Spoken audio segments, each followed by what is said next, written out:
What are you seeing now? Oh, now we got it. Yeah, we got Will Chamberlain Okay. during this 1962. And up Okay. now you're back to Iko. Now you got okay. Sorry, Rudy. You're let cluster around here. We see what we try to do is project it on the screen, and obviously we haven't worked out the maximal technique. All right.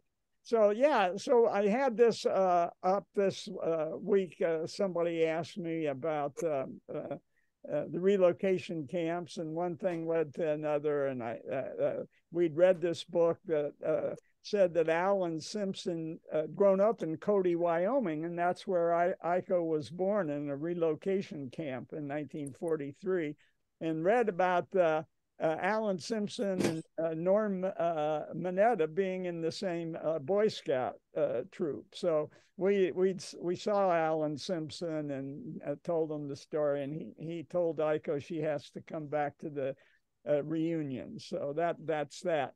The other thing, I'm just going to zip through this. It's the beginning of the NBA playoffs. I have my NBA tie on. And I do have a history of the Warriors. I'll just show you a few colorful slides. When the Warriors first came to San Francisco, from Philadelphia, they had Will Chamberlain. Al Loosley and I went to a game at the USF Memorial Gym. Mm-hmm. And this was the first game during the Cuban Missile Crisis. We weren't at that game. A more local point of view, Tom Masheri was one of Will Chamberlain's teammates. He went to St. Mary's, and his jersey was retired at St. Mary's because he was so good.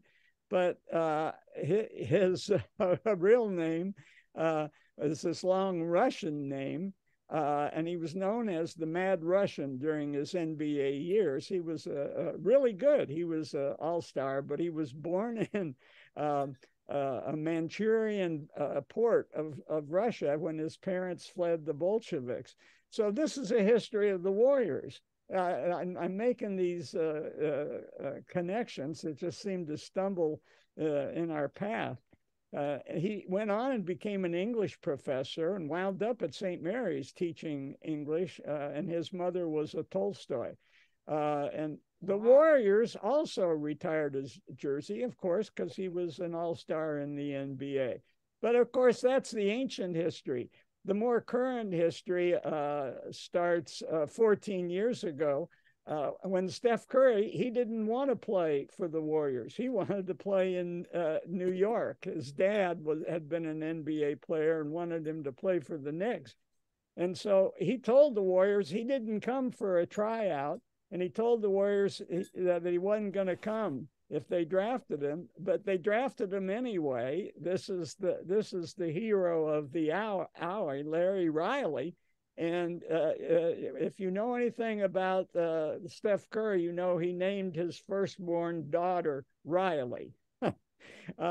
So anyway, all right. Now, after all that kerfluffle and a whirlwind tease on the Warriors, just a tease, I can do a deep dive if anybody is interested. Iko thinks that only men would be interested, so I'm just going to leave it.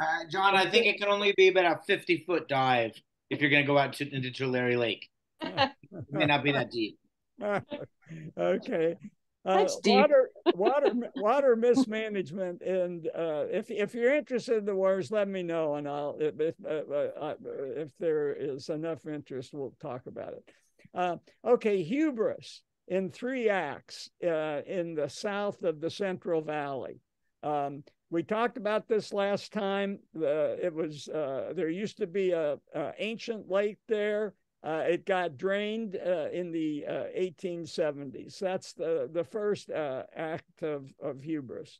The second act was the channeling it.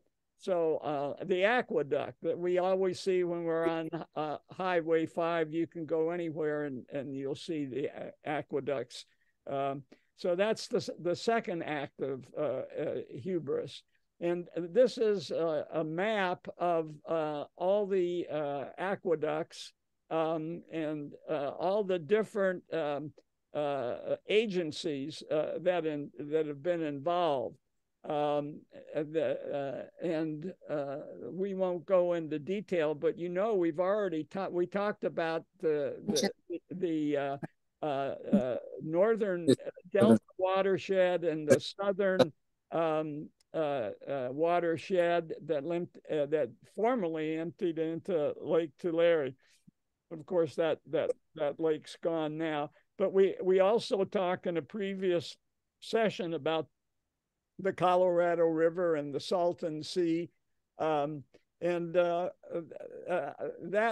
is a segue to the Colorado River in general. And it's in the news this morning. And I'll get to that in just a second. But looking upstream, there's some interesting connections as long as we're here that we just have to make. We had talked earlier about the creation of the Salton Sea and that whole cock up where the cut that they made in the Colorado just got enlarged in a huge snow melt, and the whole Colorado River flowed into the Salton Sea for 2 years in, I think, 1907. But today, what I wanted to talk about was upstream, the damming, since Joe Biden just this morning announced that the federal policy is going to change. Oh, really? And these, of course, are federal dams up here. First is the dam that created Lake Mead. I'll talk about that in a second. And the second dam that created Lake Powell. So there's a lot of confusion about the name of the dam that created Lake Mead. Sometimes it's Boulder Dam, sometimes it's Hoover Dam. What's up with that? Well, 1928, Congress authorized the project. It was built during the Hoover administration, and he signed the legislation. So it got named Hoover Dam. But then the Democrats came in and they changed it to Boulder Dam for the geography, because it was Boulder Canyon that had been dammed. And so they thought, well, let's name it after the canyon instead of a Republican president. Then in 1947, when Truman came in, they, I guess in bipartisan ship, tried to change it back to the Hoover Dam. Maybe he was going after Republican votes in the 48 election. Who knows? But there was the Companion Dam upstream. That created Lake Powell, and that's the Glen Canyon Dam. For a while, it was known as the Eisenhower Dam, but it's the Glen Canyon Dam, and Lake Mead's the largest artificial reservoir, but Lake Powell is right behind it, number 2. And a connection of a connection is why is it named Lake Powell? John Wesley Powell. I would be remiss if I didn't go on a tangent with John Wesley Powell. Here he is going down the Colorado River. Note, he's got one arm. He's got one arm. He lost his right arm in the Battle of Shiloh.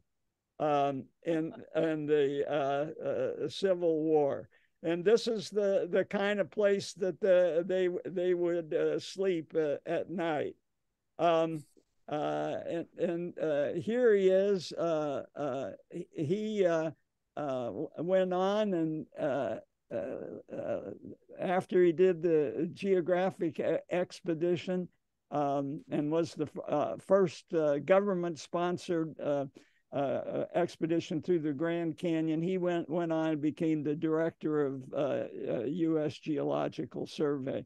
And he proposed the development of the arid West. So any problems that we're having now, you could trace back to this one-armed, you can see it better here in this photograph, adventurer, an amazing guy, he also was interested in ethnology, and he befriended the Paiutes around the Colorado River. So he was the first director of this Smithsonian ethnology program. And here's the boat ramp in Lake Powell that no longer reaches the lake. And where did this photo come from? From today's New York Times. Today's New York Times, written by this guy, and referring to the initiative of the Biden administration to try to fix the dispute between the states, between all the states that border on the Colorado River. One wag said recently they should rename the Colorado River the California River because we seem to be taking the giant's share. I've got a second tangent that can't be resisted, and that's Henry Kaiser. Henry Kaiser. He was the main builder of the Hoover Dam or Boulder Dam. And here he is with Roosevelt. But the thing that he is most proud of in his career is creating a healthcare system. That's what he said he was most proud of. He built all these things, this is a photo I took inside the Kaiser Hospital in Walnut Creek. It was a hallway historical remembrance of Henry Kaiser. And I think our good neighbor Brian was involved in doing that, putting that up. We'll check with him later. Now we're going to do California water systematically later on. So this is a preview. This is from the textbook Rawls that I've said is very good. And when we get to chapter 24, we will go through land and water systematically. First, John Muir and Hetch Hetchy. It broke his heart. And when he died in 1914, it had been decided. Obviously, we'll talk about the Owens Valley heist. We've already mentioned it when we talked about Chinatown and Jack Nicholson, right? Yeah. That's a take on that history. We just finished with Boulder Canyon. We've already done the Salton Sea and the Colorado River aqueduct, and today we started talking with the second Hubris, which is the Central Valley project and all that channeling. So that's ahead of us, and this is why I'm taking a lot of time here, because water in California is so important. This is the John Rawls book. Aiko. Yeah, one more addition to the hubris is that Mark Erickson Drempland mentioned this. Because the Central Valley dropped by 30 feet because they were pumping so much water, the canals that are taking all this water down to Southern California also fell, which means that they have to spend a whole bunch of money pumping the water up so that it will get to Los Angeles. What's going to happen to the water in the aqueducts when the valley floods? I don't know. That's Yeah. that's the 24-hour question. Man, Yeah. you're gonna Okay. I have a partial answer looming on the horizon here. Off we go. So that by the way, if you want to buy a book, this 2012 is the latest. It's been a while. By the way, James Rawls was the consultant for the Disney California World project down in Anaheim. But it hasn't been redone in a number of years. I think the 2012's much more expensive than I know the 8th edition. That's the one I have, and they're almost identical. I've looked at both of them, so you could save some money. An interpretive history.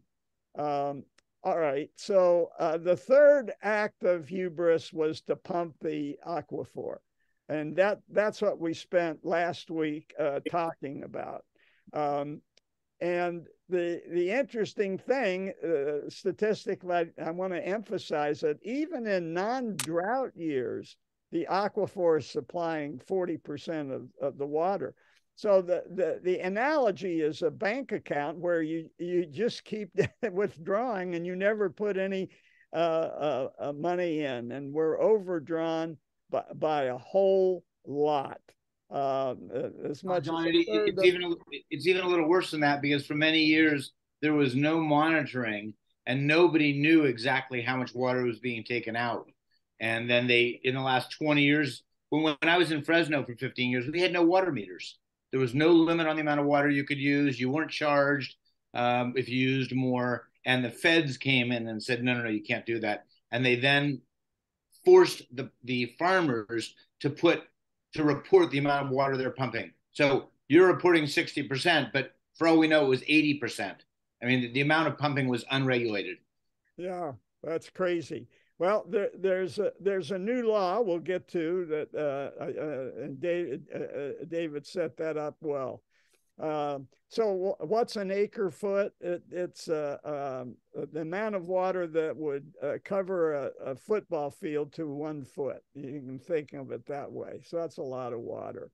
Now, we did this all last week. I won't go through it again. We reviewed that article. If you weren't here, you can get that article, and you'll meet this pair. He's the richest farmer in the United States, maybe the world. And she is the one that dreamt up this whole wonderful pomegranate stuff.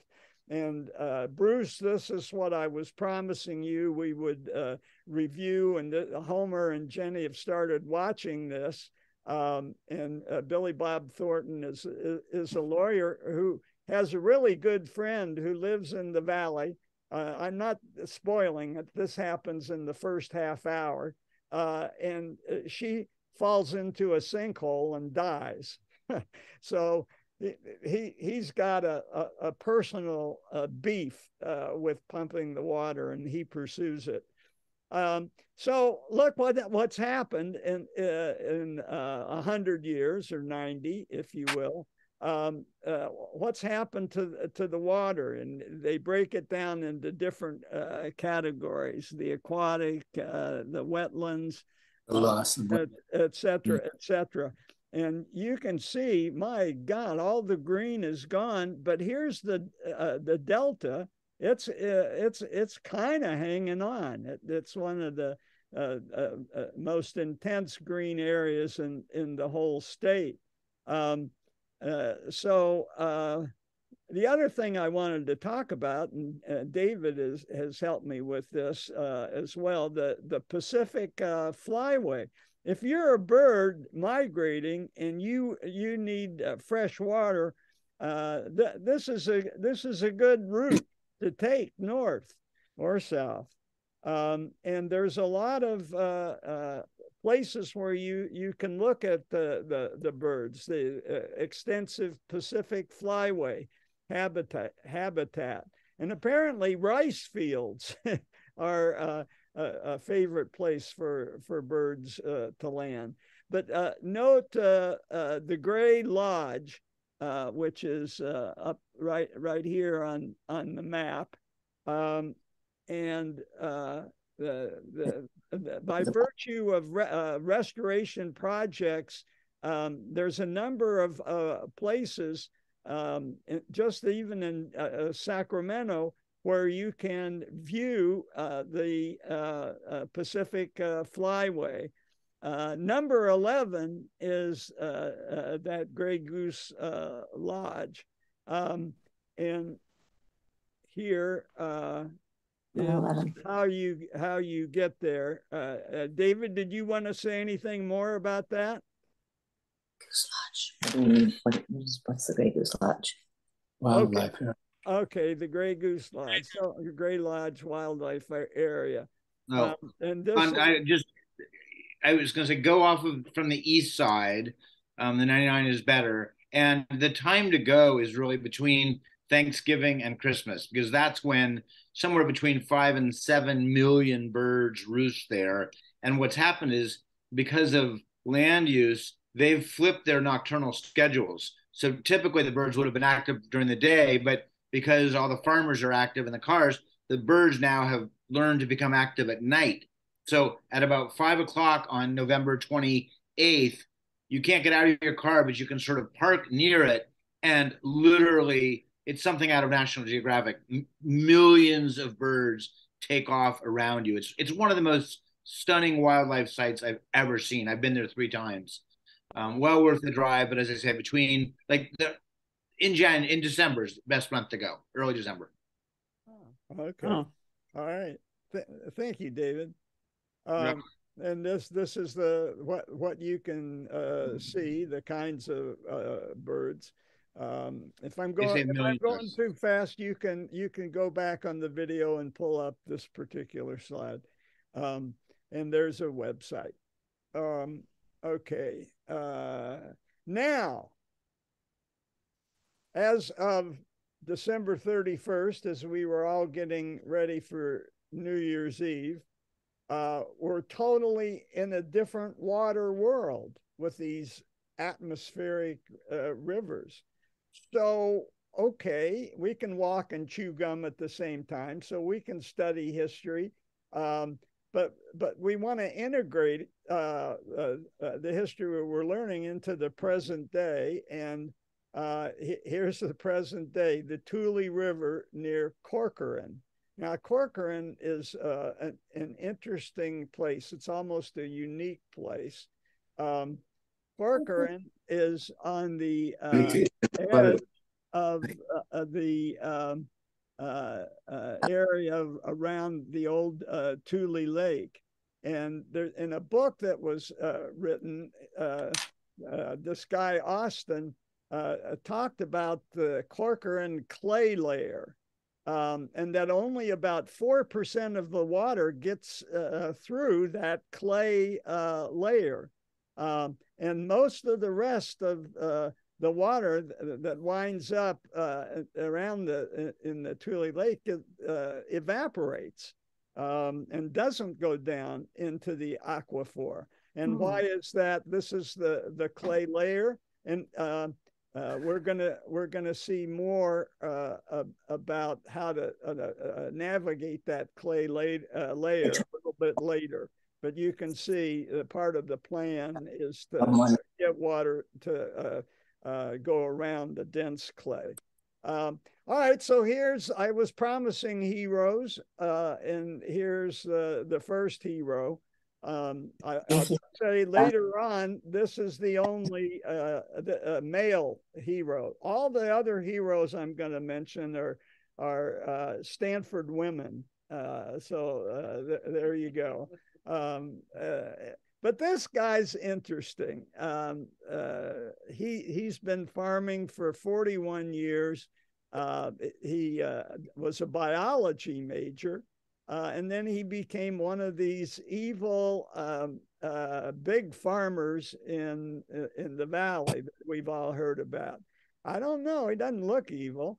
And he is the general manager of Terra Nova, which means new land, right? so that's what Americans came in. They said, hey, there's all this water. We should use it for farming, and they created new lands, and that's part of the hubris. But here's what he's a biology major. He's thinking comprehensively. So in the 1990s, he had an idea. And his idea was to do a flood experiment. So without getting any permits, and he said he should probably be in jail, he probably should have gotten permits to do this. He started building ditches on his property to hold extra water. Extra water from where? So his farm is right on the Kings River. And he, in 2011, there was a practice storm for him. This was his pilot storm. A lot of water came down, and he deposited, just like you would deposit money in a bank. He deposited some of this extra water in 2011 in deep canals and ditches in anticipation of this moment. And he also just decided to leave a field of grapes flooded. Just leave it flooded under 2 feet of water. And his neighbors went ballistic. Are you crazy? And his thinking at the time was, hey, these are have evolved from their wild ancestors, and I was pretty darn sure they could stand having their feet get wet. So the advantage of being a biology major and thinking comprehensively has paid off for this guy, who you're going to see is a real hero of recharging the aquifer. And in 2011, he said the water just kept disappearing into the ground. All the water that he didn't pump out, it just disappeared into the ground, and a total of 13 feet of water over the time. So it was just remember, an acre foot is enough to cover a football field. Well, his was 13 acre feet, not enough to reach the field goal crossbar. And the grapes survived, and his water table underneath his farm went up 40 feet. They went down through the grapes. What was true for the grapes was also true for the pistachios. They could withstand heavy flooding. Now, our first female heroine actually comes from Davis. She was a hydrologist, and she heard what Cameron was doing, and she came in with, of course, grad students. And they got involved in what one grad student said was torturing grapes, waterboarding grapes, if you will. And lo and behold, the grapes survived. So Cameron took it to the next step. In addition to flooding his grape fields, he started building cisterns, just like they did in ancient times. A cistern. There's a cistern under the Jerusalem, right? A big cistern. So that the Cameron built a cistern, and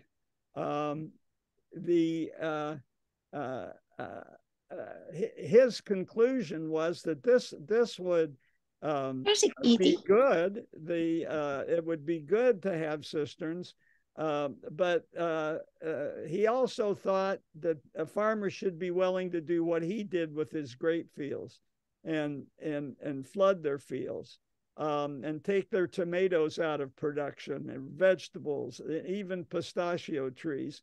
And if you could just accept the flooding, and not fight it, not pump it back into the river, you could also protect the downstream communities.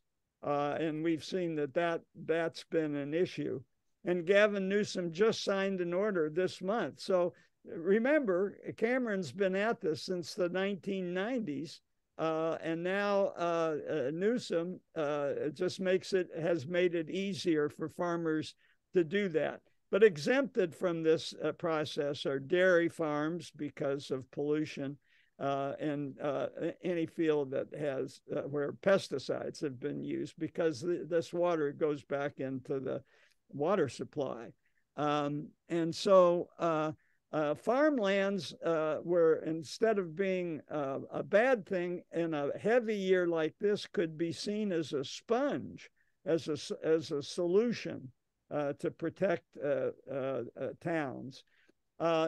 In 2014, things got more explicit with the aquifer. So far, we've just been talking about what's going on above the ground and creating connections down to the aquifer in a heavy rain year. But how about ongoing regulation? And as David said, as he noted in Fresno, there was no regulation, and people were pumping the aquifer, and obviously we got all these problems. So 2014, the idea was sustainability, and regional agencies were created, and even following Cameron's lead, on-farm recharge systems and universities, if you will, were set up to train farmers. So this is also known as the Sustainable Groundwater Management Act.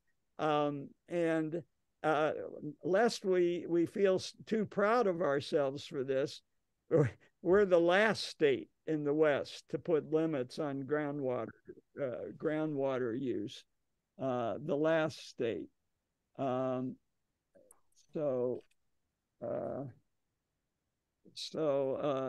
Teisel's coming in. And so how do we figure out how to get surface water down into the aquifer more scientifically? So we saw that article in National Geographic, and the second part of this graphic that I've shown earlier is a helicopter path, and these helicopters are looking for breaks in the clay surface, and they're measuring huge sensors that generate maps electronically. And whereas a lot of this going on at Stanford, and here's where the Stanford women come in that I was so proud of. Here. Meredith Grubel. So she had some articles that you run into. You get on the website. Her boss is Rosemary Knight. She's the chief honcho, and she's been studying and imaging the top 100 meters of Earth. That's her specialty. And using electromagnetic methods. And looking at, there's a difference apparently between electrical conductivity of gravel and sand. You generate images like this that I'm not going to pretend to understand. Somebody needs to mute. No, but just listening to a friend of this. It might be Homer and Jenny. I'm not sure. So these are the images that she's generated. Won't pretend to understand them. This is the area that she studied, and here's Corcoran. Here's Corcoran, and here's and remember Corcoran's right on the border of Tule Lake. All right, and then this is just a summary slide of the water nourishing the almonds, but getting back into the aquifer, and that the aquifer is a current. It's moving, so it's not static, but there is a static storage space above the aquifer. Well, John, it's important to remember that aquifer is probably 1,000,000 years old. So the water is moving, but it's probably moving a centimeter a year. And, we've been draining it at much faster rates than it's replenished. Yeah. Okay. Hey, John, can you, the National Geographic, what month was that? Do you know offhand? I don't. Okay, not to worry. I can find it. Okay. It's not listed. Sorry. Yeah, so that's a good segue, David, to this idea of ancient hidden waterways that are run deep in paleo valleys that are recreated by glaciers thousands of years ago. So there's a whole complex system. When we, in the very beginning, and we started the history of California, we dealt with the glaciers and geological time, which is hard for somebody like me to deal with, but easier for really interested guys like Teisel, who just joined us. So let's update what Eric's has been doing. So I was curious, what does he have to say about this new environment? He wrote a whole book on pumping the aquifer, and his book and article were part of a detective miniseries. But what does he think about the flood? Well, you look hard, and he got an article in the New York Times in January, and look who he interviewed. He interviewed Don Cameron.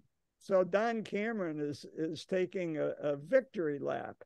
His majoring in biology and deciding to try something different in the 1990s really paid off. And he just came through the storm fine. There were still questions in January about what was going to happen next, but the goal was to capture as much as you can. And he had his basin ready to go. And he's looking, and he's saying just what David said. Pumping out from the aquifer is just not sustainable. And he points up to the Sierras and at the snow, and he says that's our lifeblood, and we've got to make the most of it. And here he is walking his onion fields at Terra Nova. So it's paid off. It got him into his picture into the New York Times. So last week, and I think maybe it was Teisel, mentioned the history of Corcoran. And interestingly enough, Eric's mentions it in the New York Times article. So I thought Jim mentioned specifically the Boswells, who came in the 1920s when the boll weevil ate them out of the South and their cotton farms. And when they arrived, Tulare Lake was half drained. That had started about 50 years earlier. When they got there to grow cotton, they dried up the rest. And they basically created a new plantation as Eriks says, with Jim Crow. And it was challenged. Their empire was challenged 50 years later in 69 when there was a terrible flood. And Boswell looked like he was going to be wiped out. But he reached out to the community and purchased over 5,000 jalopies. And they put them to reinforce the levee around Lake Tulare, which had filled up and was threatening their whole cotton crop. Lake Tulare is, David pointed out, it's not very deep. So it didn't take much to keep it from destroying their cotton crop. Another obvious solution is to grow less intensive water crops, and I'll just whiz through this. What crops use the most water? Pasture crops for livestock. And then nuts. Alfalfa would be one of those. And this is a little bit more detail about what's a pasture crop. I won't get hung up on this. But almonds and pistachios, I'll say more about almonds in a second. Alfalfa's there. And here's cotton. So it takes above average amount of water. The average is 2.9. But there's a couple of things I don't understand. And that's where's rice? I still got to do some more work on that. Note marijuana doesn't use much water. I'm just saying. Then just a special word about almonds. We all love almonds, right? But it's the number one. California is the source of almonds for the world. 80% of the world's almonds. I find that hard to believe, but it takes 12 liters of water to grow just one almond. I don't believe that either, but there it is. There it is.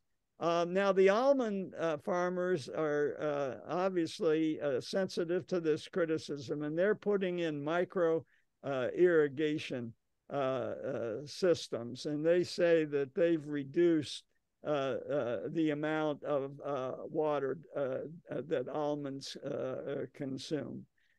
So we'll see. And this is part of their sales pitch. I won't dwell on that. But just last week, The Economist had a special article on the global rice crisis. What's that about? And not only did they mention the consumption of water, they mention the rising incidence of diabetes with rice as a mono grain. So there it is. And they make the point that India and Indonesia are trying to switch to millet. And it uses less water, more nutritious. A little personal side note, Aiko's grandmother, one of them on the mother's side, she died of beriberi, and in retrospect, they thought that she came to this country and only ate refined rice before supplementation with thiamine. So she actually died of beriberi. That's a result of monoculture. And so millet, I thought that was interesting. So I did a little search on millet, and there are efforts in California to switch California rice to small millet and sorghum, and that they're globally are more adaptable to hot and dry climates, and they're also gluten-free these days. That seems to be an important thing, and they're rich in protein and iron. And there are, for our gourmet eaters like Rudy, you can try the toasted nutty taste in your salads and sushi and tabbouleh, risottos. And I am not being paid by the millet board. So I want to make a segue, and I've got, it looks like I've got about 10 minutes. So we can actually start on the Spanish.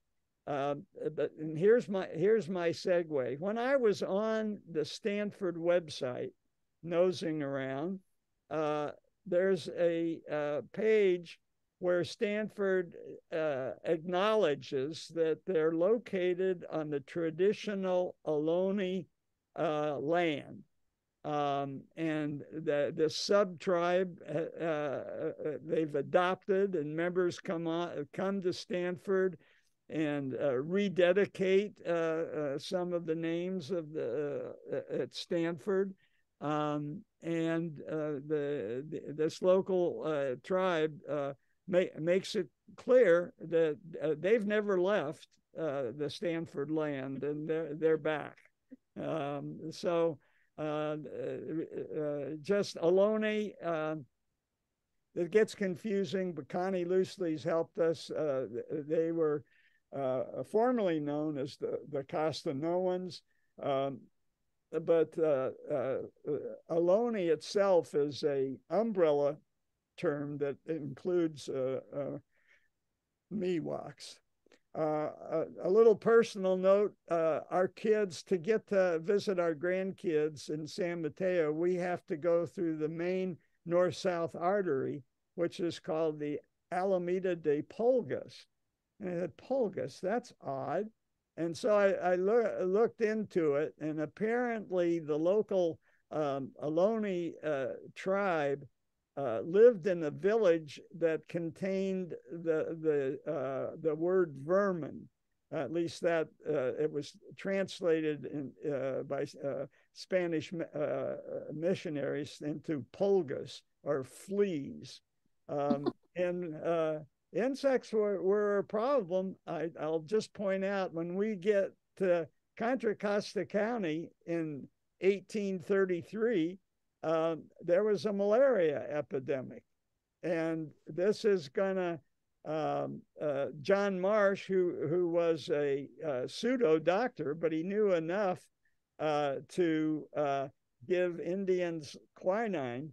This allowed him to be one of the wealthiest ranchers in the East Bay. But I'm getting ahead of my story. When we get to the 1830s, I'll be talking more about Dr. John Marsh, who his highest medical training was an apprentice in the Army in Minnesota. All right, I made it to Cabrillo, finally. And he was the explorer, discoverer, conquistador, whatever you want to call him, but he was also a brutal slave owner. And I'm going to talk about his life story, so you can decide for yourself which of these names he deserves. But he came to California, and alas, it was his last. Because he died on the trip, and I'll talk more about that next week. He reached Drake's Bay decades before Drake did. And the question is Cabrillo's expedition to California worthy of celebration? And that's what we'll decide in the coming hour or so, continuing next week. But California thinks celebrate. In 1959, there are a number of things around that carry roadways that carry Cabrillo's name. Look around. And there's some confusion in San Diego, where Cabrillo first landed, the first Spaniard to put his foot in California, with the Cabrillo Freeway versus the Cabrillo Highway. There are Cabrillo high schools, not just in Lompoc, but also in Long Beach. One of the mascots is the conquistador. I don't know if he's going to survive. That's going to survive long. So Cabrillo's interesting. Who knows if he's Spanish? He may not have been Spanish. He may have been Portuguese. In any case, Portugal claimed him, and they donated a statue of Cabrillo to San Diego, and it stands there, and it also stands in his purported hometown in Portugal. But his name wasn't Cabrillo. You'll find out that he's going to get that name as an honorific rather late in life. So an orphan adopted by a rich guy, and in those days you got an early start. So when he was 12, he started working on ships, and he sailed under the flag of Spain to Cuba. So now he's sailing with Spain, and he is in Cuba when Cortez goes rogue. You'll remember, some of the core people here will remember, Cortez was an outlaw when he conquered Mexico. So he went rogue, and Castillo was part of the war party, the sheriff's posse that was sent to arrest Cortez in Mexico. But Cortez was a very persuasive guy, and he started talking about the Aztec gold. And that got the attention of the people who were supposed to arrest him. The other thing that got their attention was when he burned his own boats. he was in it for keeps. For him, he rolled the dice. And this is the thing about these conquistadors. They are risk takers. And so Cortez convinces people, don't arrest me, join me, and I'll make you fabulously wealthy, because we're going to conquer the Aztec capital. And when we return next week, you'll see that Castillo plays a big role in the conquest of Montezuma. So I think this is probably a good place to stop. I'll throw it open for questions, discussion. So, John, you mentioned Henry Kaiser and the Hoover Dam. Kaiser was one of 6 companies. Yes, one of the other 6 companies was named. Yes, you're right. And Bechtel. You got it. Yeah. Janet Thomas Ramsey's wife, her dad and her brother both worked for Bechtel. Oh, yeah. As did I. Full disclosure. Yeah, they're a huge employer. Yeah, some of us work for Kaiser as well. Yeah. Oh, Bechtel also built the solar power plant that's outside of Vegas, the largest operating solar plant in the world, $2 billion worth. So, right. It's big engineering. Yeah, they're still around 125 years later. Yeah, Yeah. you're right, and so's Kaiser, and his proudest accomplishment is healthcare. Yeah, that's right. Kaiser Eichel Health and I Plan. go into his building all the time. Yeah. Well, John, I one try thing- not to go in too often, but I'm a member. Yeah. One thing you didn't mention, but and I was looking while you're talking, about Tulare Lake is definitely filling up. The reservoirs around the state are almost all at 90% now. Yeah. And the snowpack is still at 175%.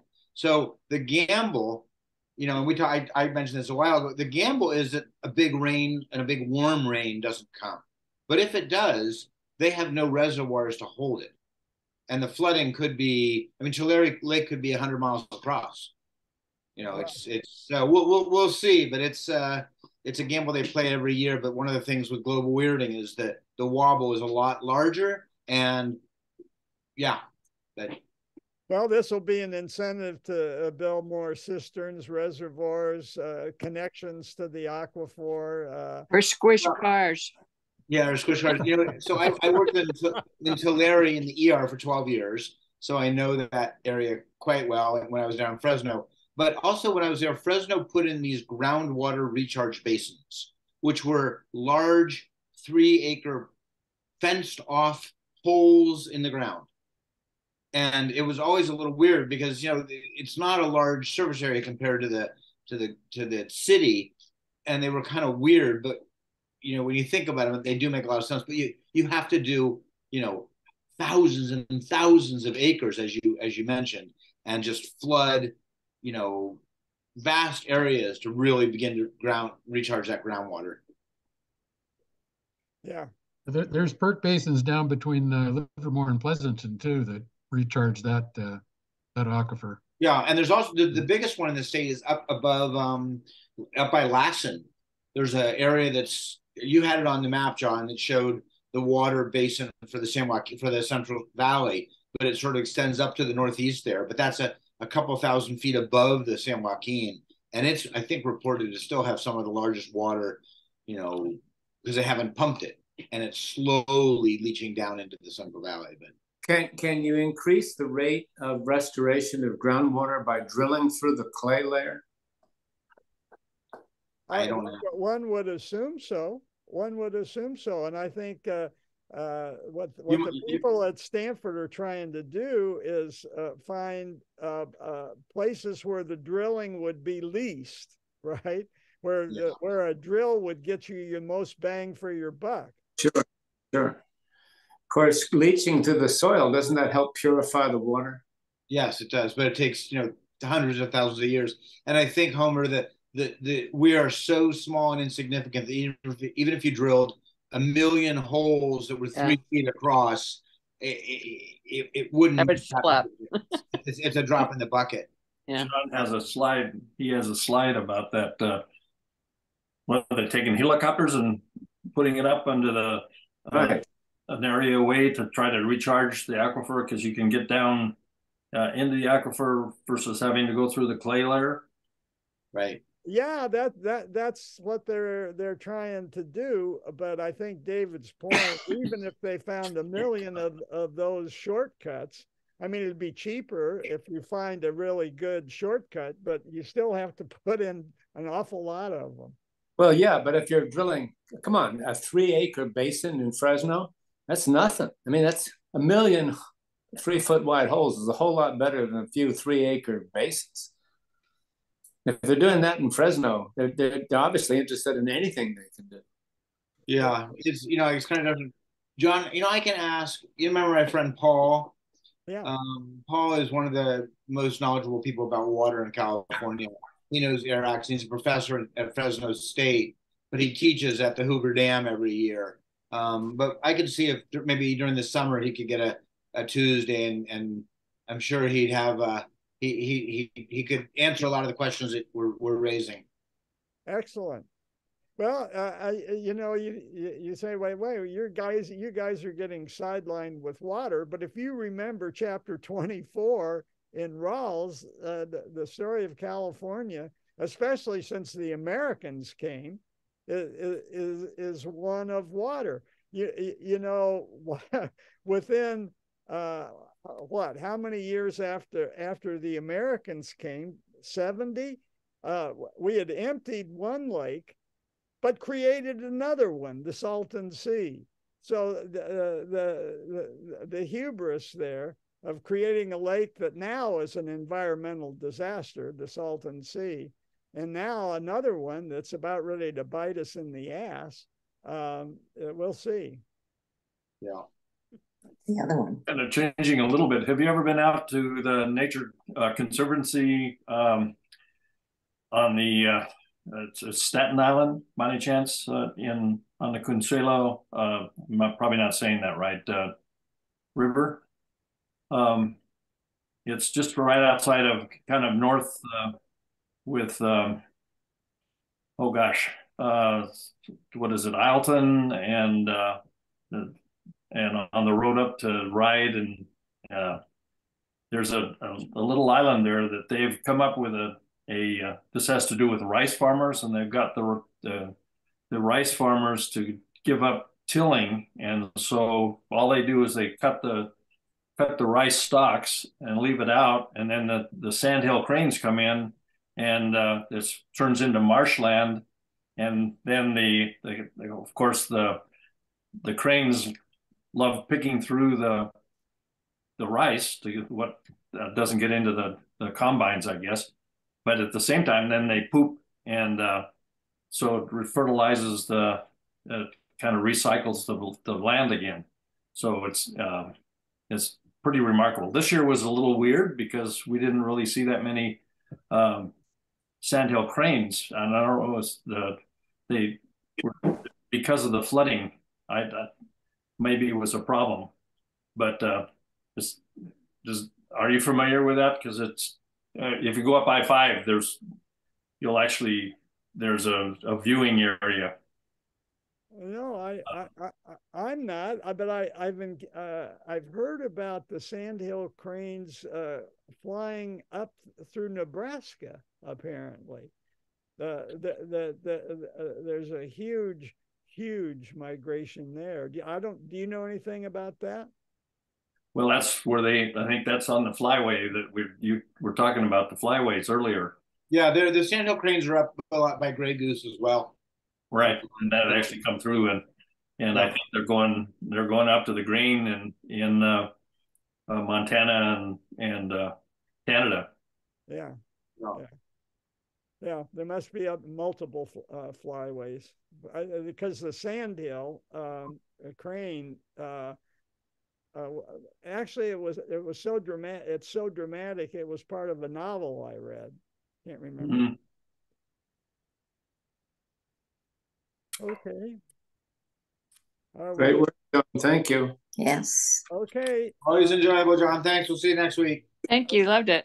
All right. Bye-bye. Bye. Thank you. You bet. Bye-bye.